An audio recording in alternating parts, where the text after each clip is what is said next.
sistem. Assalamualaikum. So we will continue with the insect respiratory structure and its adaptation. So for insect, the breathing system of insects is the tracheal system. Jadi untuk serangga, ia tak menggunakan paru-paru macam manusia, macam gajah, macam kucing. Tapi untuk insek, dia menggunakan sistem trachea. Tracheal system. Yang ni famous juga ni. Biasalah soalan kan dia bagi gambar grasshopper belalang ni, and then dia pun tanya, name the breathing system of the organism. Namakan sistem respirasi organisma tersebut. So the answer is tracheal system.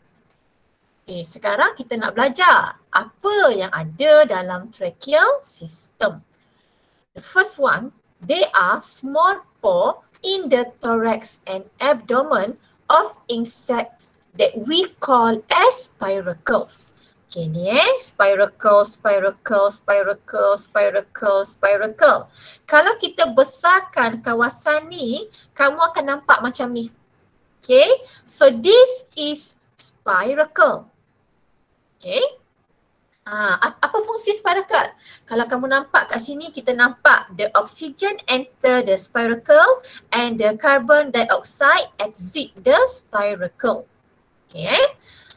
So they are small pore in the thorax and abdomen of insect called spiracle.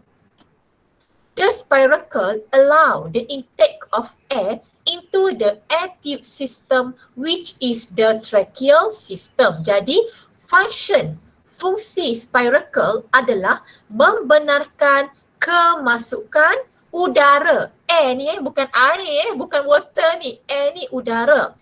Okay, into the air tube system, which is the tracheal system. So mana tracheal system? Inilah tracheal system. Daripada belalang ni, kita besarkan satu kawasan ni. Bila kita besarkan, kita akan nampak macam ni. Yang mana tracheal system ni, dia ada spiracle. Kemudian dia ada trachea.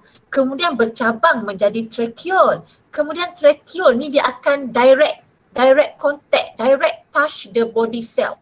Tracheole ni dia akan bersentuh secara terus dengan sel-sel badan.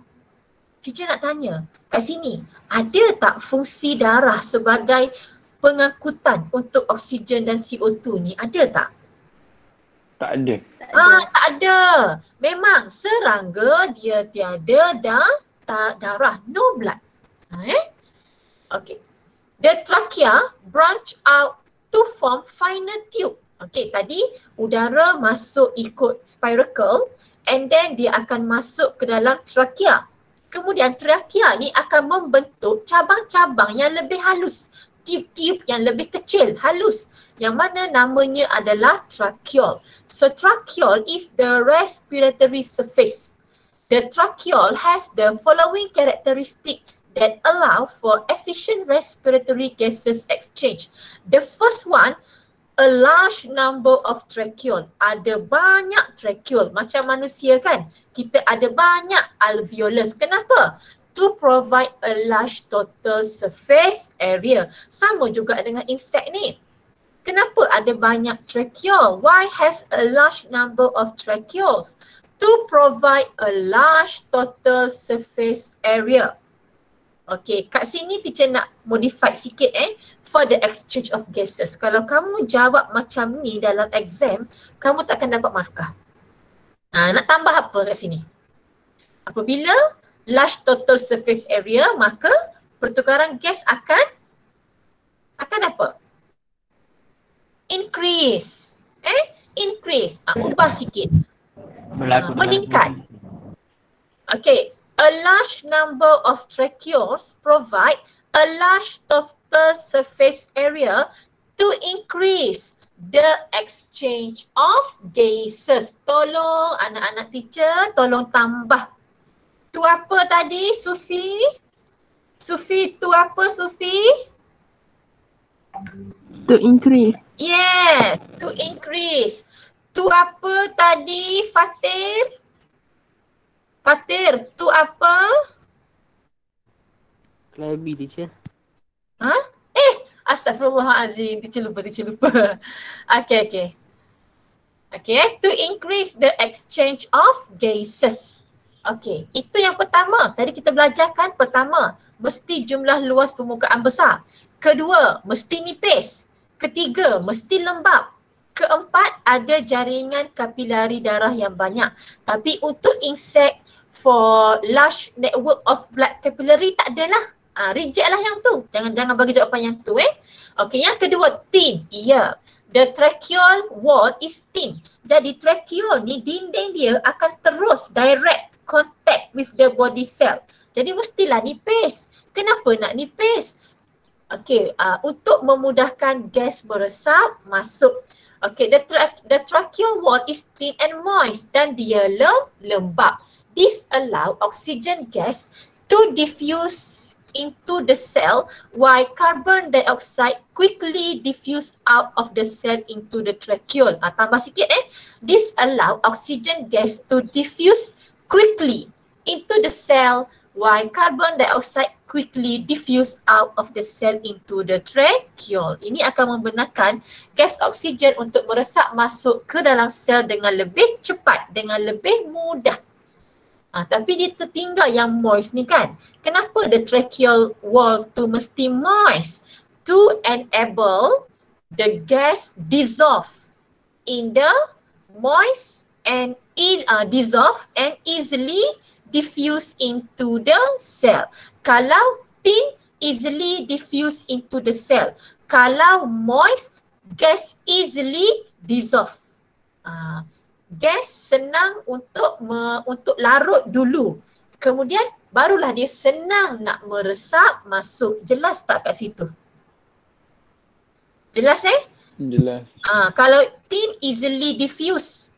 Kalau moist easily to dissolve.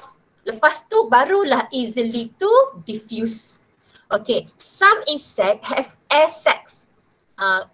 Sesetengah serangga mempunyai kantung udara. Dalam gambar ni tak ada dilukis kantung udara Teacher nak lukis pun payahlah, dia tak jadi dengan PDF ni. Tapi kantung udara ibarat macam ni lah Teacher tunjuk dia macam ni. Dia besar gitu. Dia bulat. Dia bersambung dengan trachea and then dia bulat. Nanti lah next time Teacher tunjuk Why? This sac is filled with air to speed up the delivery of respiratory gas during active body movement. Okey, sekarang ni kita hanya belajar tentang struktur tracheal system. Kita belum lagi belajar the mechanism bagaimana serangga ni bernafas, belum lagi. Next topic, next subtopic kita akan belajar. So sekarang ni kamu hanya perlu kenal dulu the structure of the tracheal system in a grasshopper. Jadi apabila ada kantung udara kat sini, the air sacs, so kantung udara tu dia akan dipenuhi dengan udara untuk mempercepatkan penghantaran gas respirasi ketika pergerakan badan secara aktif. Okay, so ini body cell. Teruslah bertukar gas respirasi, oksigen meresap masuk ke dalam sel badan, karbon dioksida meresap keluar dari sel badan. Jadi laluan dia samalah. Okay. Kalau laluan oksigen, the pathway of the oxygen daripada spiracle to the trachea, to the tracheal and then to the body cell. Dan ada setengah soalan objektif dia nak tengok kamu ni berhati-hati ke tidak. Dia bukan tanya daripada masuk, dia tanya perjalanan keluar, carbon dioxide. Jadi kalau carbon dioxide daripada sel badan ke tracheal, ke trachea, ke spiracle and then dibebaskan keluar. Boleh tak? Adakah jelas? Adakah jelas? Jelas je. Okey. Ada satu lagi teacher nak bagi tahu. Okey. Sekarang ni apabila udara tu dia masuk melalui spiracle ke dalam tracheal system, udara tu adalah sangat bertekanan tinggi. Okay, the air that enter the tracheal system has high pressure. Okey, mempunyai tekanan udara yang sangat tinggi. Yang mana trachea ni boleh run up. The trachea can be collapsed. The trachea can be collapsed. Kalau trachea ni collapse, matilah kita. Sebab oksigen tak dapat nak masuk. Jadi, kenapa trachea ni tak collapse? Soalan kebat tu. Kenapa trachea ni tak collapse? Ada apa dekat trachea ni? Pada trachea ni, kalau kamu tak belajar lagi pun boleh jawab cerasa. Kerana trachea ni dia diperkuatkan dengan sesuatu. Dia diperkuatkan dengan sesuatu. Apa sesuatu tu? Dia diperkuatkan dengan chitin. Jadi trachea ni dia diperkuatkan oleh gegelang chitin. The trachea will be strengthened with ring of chitin. Kalau kita pula, kalau trachea manusia bukan chitin. Kalau trachea manusia adalah cartilage. Ring of cartilage. Nanti kita akan belajar rasa teacher boleh type ni kot. Sekejap saya type sekejap. Tak boleh Okay, type sekejap. Okay, ring of chitin. Ejaan dia ring of chitin. Ya. Tak nak keluar. Okay, ring of chitin.